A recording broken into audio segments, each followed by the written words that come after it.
Autizmin korreksiyasında ən böyük səhv birinci, tibbi müayinə və müalicələr aparılarkən psixoloji təlimlərdən yayındırılma. İkinci, uşağın psixoloji təlimlərində birbaşa loqopediya verilməsi.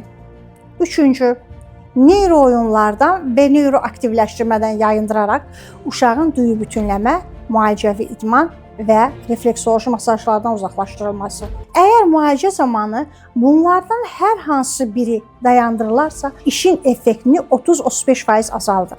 Bəli, ilkin tibbi müayinə və müalicələrdən sonra uşağa birinci növbədə düzgün beyin qidalandırıcı və neyron aktivləşdirici müalicələr lazım. Hormon analizləri və eyni zamanda mədə-bağırsaq qidalanma sistemi yoxlanılmalıdır. Psixoloji təlimlərdə isə uşağın koqnitiv bacarıqlarını inkişaf etdirmək və özünü dərki artırmaq üçün uşağın birinci özünü dərki lazım və göz kontaktının minimum 14 saniyəyə qaldırılması mütləqdir. Bu zaman uşaq özünü dərk edər və sizinlə nit kontaktına girərkən anlayaraq danışar. Yəni, mexaniki hafizədən istifadə etməz, məntiqi obrazı təfəkkürə daha çox üstünlük verər. Uşağın birinci özünün dərkini, bədənini, özünü hiss etmədən başqa istiqamətlərə yönləndirilməsi ən böyük səhv olar. Burada mütləq duyu bütünləmə və müalicəvi idman və eyni zamanda sensor-neyrotik dərslər və həm də refleksoloji masaj mütləqdir.